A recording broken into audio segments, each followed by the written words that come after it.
Assalamu alaikum students. In this video I will talk about the myasthenia gravis. This is the part of clinical medicine section, particularly the neurology section.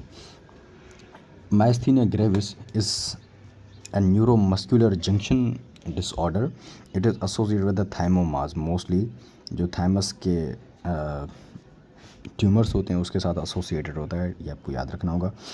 And it is a autoimmune disease. It is due to the antibody against the acetylcholine receptor results in the blockage of the neuromuscular signals. ठीक है, let's suppose this is the neuron and this is the muscle. ठीक है, this is the synaptic cleft and this is the post synaptic membrane, this is the perisynaptic membrane.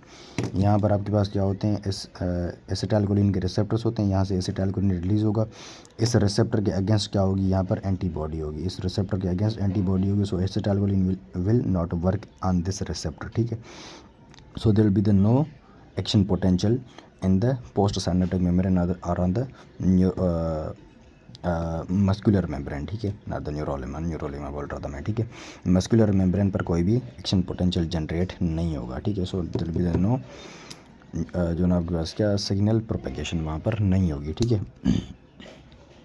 It is characterize by the diplopia ptosis. These are the very important features, diplopia and the ptosis and weakness and the fatigue. अच्छा, इसमें ना क्या होता है, जो weakness and fatigue है ना वो आपके पास क्या है, at the end of the day वो सीवियर होती जाती है. ठीक है, जैसे ही दिन गुजरता जाता है, शाम के टाइम इवनिंग के टाइम जो सीवियर वीकनेस है वो बिल्कुल सीवियर हो जाती है.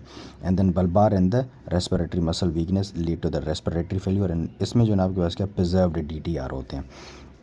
मतलब क्या, इसके जो डीप टेंडन रिफ्लेक्सेस हैं वो आपके पास क्या प्रिजर्व्ड होते हैं. मतलब क्या, वो डीप टेंडन रिफ्लेक्सेस में लॉस नहीं हो जाते. This is important feature.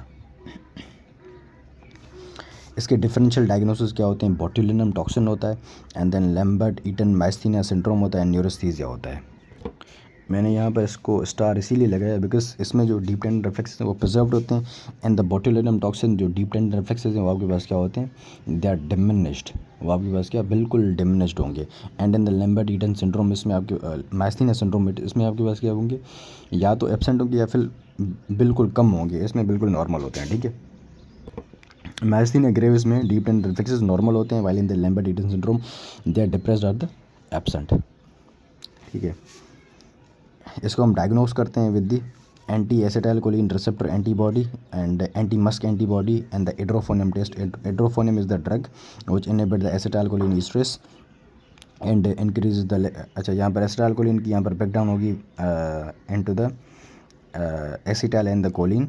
And यहाँ पर एंजाइम होता है एसिटाइलकोलिन ईस्ट्रेस. अगर एसिटाइलकोलिन ईस्ट्रेस को ब्रेक डाउन करते हैं, मतलब कि उसको इनहिबिट करते हैं, so there be the increase level of the acetylcholine. Acetylcholine की लेवल ज़्यादा होने की वजह से आपके पास क्या वहाँ पर वर्क कर सकता है. ठीक है, सो इस टेस्ट से हम उसको चेक कर रहे होते हैं.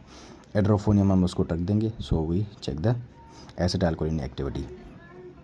अच्छा, इसके लिए इसको हम ट्रीट कैसे करते हैं, इसको हम ट्रीट करते हैं with the short term treatment. तो ट्रीटमेंट होता है, इंटरमीडिएट होता है, इन लॉन्ग टर्म होता है. ठीक है, सबसे पहले तो हम ट्राई करते हैं क्या एसिटाइलकोलिन ईस्ट्रेस जो ना इनहिबिटर. ठीक है, उसमें हम pyridostigmine is the drug of choice. Drug of choice उसमें क्या होता है, पैरिडोस्टिगमीन होता है, वो यूज़ कर रहे होते हैं. एंड शॉर्ट टर्म ट्रीटमेंट के लिए हम IV immunoglobulin in the plasma pheresis देंगे. And for the intermediate we use the glucocorticoid cyclosporine and the tacrolimus. And long term के लिए हम azathioprine and the mycophenolate mofetil use करते हैं. ठीक है, एंड अगर यंग पेशेंट आ रहा है तो आपके पास क्या उसमें आप थायमेक्टमी भी कर सकते हैं. ठीक है, दिस इज़ इंपॉर्टेंट थिंग, आप यंग एज में थायमेक्टमी कर सकते हैं. And myasthenia gravis most common in the women because it is autoimmune disease. Autoimmune disease जो भी होती हैं वो फीमेल में कॉमन होती हैं. ठीक है, एंड यंगर पेशेंट आपके पास आ रहा है तो सो कीप इन माइंड कि उसमें हम थायमेक्टमी इस ऑप्शन. ठीक है, so this is about the myasthenia gravis. ठीक है, आई होप कि ये टॉपिक आपको क्लियर हो गया होगा.